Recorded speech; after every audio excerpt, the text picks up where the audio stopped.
오늘은 사무엘상 9장 14절에서 17절의 말씀을 가지고 기도의 축복이라는 주제로 여러분과 제가 은혜 받는 시간이 되시길 바랍니다.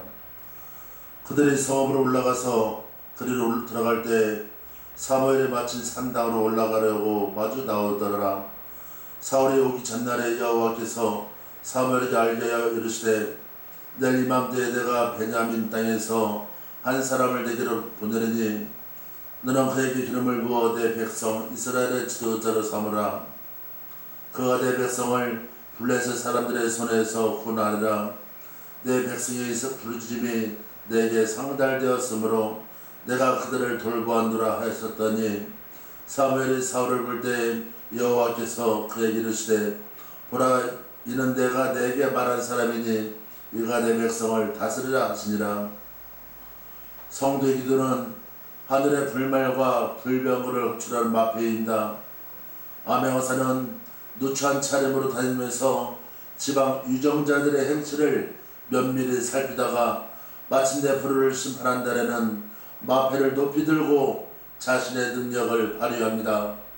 세상의 눈으로는 볼품없는 사람 같지만 주님의 이름을 부를 때에는 하나님의 능력을 입어 그 가치가 드러납니다.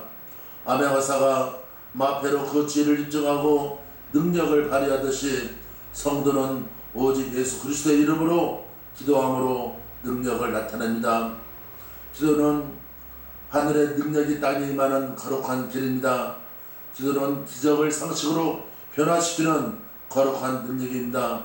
마가복음 11장 24절에 무엇이든지 기도하고 구하는 것은 받은 줄로 믿으라.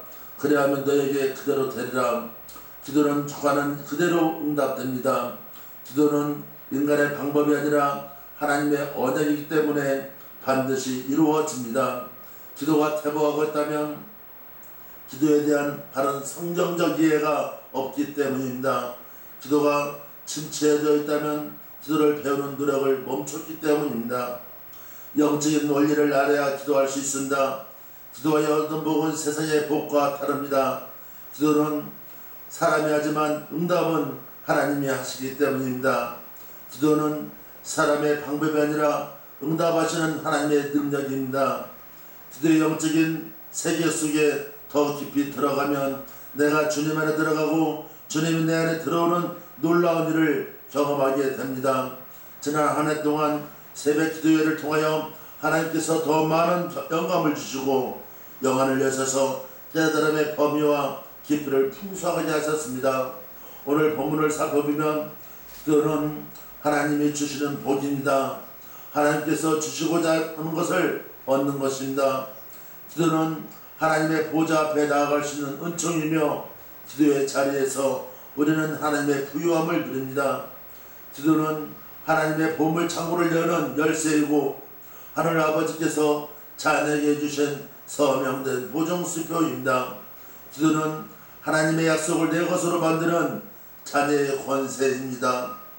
기도는 감사함으로 그의 궁정에 들어가는 것이고 인간을 통하여 일하시는 하나님의 능력입니다. 기도는 인간이 하나님의 능력을 공급받는 통로입니다. 하나님은 자녀가 약함을 인정하고 간절히 기도할 때에 그 중심을 보시고 능력으로 역사하십니다. 기도는 무릎의 능력이며 아버지의 보좌를 움직이는 능력입니다. 기도는 하나님께서 우리에게 주시는 복, 세상에 줄 수 없는 가장 큰 복입니다. 그래서 믿음의 사람들은 오직 기도에 힘쓰며 살아간다는 특징을 가지고 있습니다. 그래서 보통 교회가 목사님의 말씀과 성도의 기도를 말미암아 교회가 아름답게 성장하고 있음을 고백합니다. 에베소 5장 15절부터 23절에 바울의 기도문이 나와 있는데 특히 17절에서 19절을 봉독하면 우리 주 예수 그리스도의 하나님 영광의 아버지께서 지혜와 계시의 영을 너에게 주사 하나님 알게 하시고 너의 마음의 눈을 밝히사 그의 부르심의 소망이 무엇이며 성도 안에서 그 기업의 영광의 풍성함이 무엇이며 그의 힘의 유력으로 역사하심을 따라 믿는 우리에게 베푸신 그 능력의 지극히 크심이 어떠한 것을 너희로 알게 하시를 구하느라고 하였습니다. 성경에서는 기도에 힘쓴다는 내용이 어디 있는지 잠깐 살펴보겠습니다. 사도행전 1장 14절에 마음을 같이하여 오로지 기도에 힘쓰더라고 했으며, 사도행전 2장 42절에는 그들이 사도의 가르침을 받아 서로 교제하고 떡을 떼며 오로지 기도하기를 힘쓰느라고 하였습니다. 또한 사도행전 6장 4절에는 우리는 오로지 기도하는 일과 말씀 사역에 힘쓴다고 말하였으며, 에베소 6장 18절에 모든 기도와 간구를 하되 항상 성령 안에서 기도하고 이를 위하여 깨어 구하기를 항상 힘쓰며 여러 성도를 위하여 구하라고 하였습니다. 사울은 나귀를 잃고 하루 종일 고생하다가 선지자 사무엘을 찾아갔습니다. 하나님은 사울이 오기 하루 전에 사무엘에게 내일 사울을 보내면 그에게 기름을 부어 이스라엘의 왕으로 삼으라고 말씀하셨습니다. 사울이 나귀를 찾기 위해 사무엘을 찾아가기 전에 이미 하나님께서는 계획을 가지고 계셨습니다. 사울은 나귀를 찾기 위해 선지자를 찾아간 것입니다.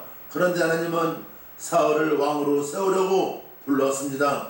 성도는 그저 자신의 문제를 해결하기 위해 기도하지만 응답하시는 하나님은 그분의 뜻을 이루십니다.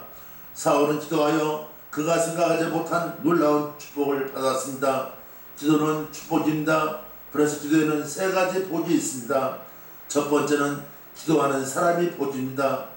사무엘상 9장 16절에 내일 이맘때에 내가 베냐민 땅에서 한 사람을 내게로 보내려니 너는 그에게 기름을 부어 내 백성 이스라엘의 지도자로 삼으라. 그가 내 백성을 블레셋 사람의 손에서 구원하리라. 내 백성의 부르짖음이 내게 상달되었으므로 내가 그들을 돌보노라 하셨더니, 사랑하는 성도 여러분, 이 시간에 또한 사울이 기도하기 하루 전에는 하나님께서는 사울에게 사울을 보내겠다고 먼저 말씀하셨습니다. 하나님께서 기도하게 하심으로 그리스도인들의 기도를 하는 것입니다. 기도는 하나님께서 먼저 시작하십니다. 사무엘을 만나고 싶은 마음이 든 것은 사울의 마음이 아니라 하나님께서 주신 마음입니다. 본문 16절에 내일 사울을 보내리라고 하셨습니다. 그리스도인들이 기도하는 것은 하나님께서 주신 마음 때문입니다. 기도는 하나님께서 시키시는 일입니다. 기도는 하나님께서 시작하신 일이기 때문에 반드시 응답을 하십니다. 두 번째로 기도의 응답이 복입니다. 사무엘상 9장 15절에서 16절에 사울이 오기 전날에 여호와께서 사무엘에게 알게 하여 이르시되 내일 이맘때에 내가 베냐민 땅에서 한 사람을 내게로 보내리니 너는 그에게 기름을 부어 내 백성 이스라엘 지도자로 삼으라고 하였습니다. 하나님은 이미 응답하실 준비가 됐기 때문에 그리스도인들이 하여금 기도하게 만드시는 것입니다. 기도를 해야 응답이 있는 게 아니라 주실 응답이 먼저 있기 때문에 기도하도록 이끄시는 것입니다. 사울을 사무엘에게 보내는 것은 하나님께서 이미 사울을 왕으로 삼으셨기 때문입니다. 사울을 왕으로 세우시기로 정하시고 사울을 부르시는 것입니다.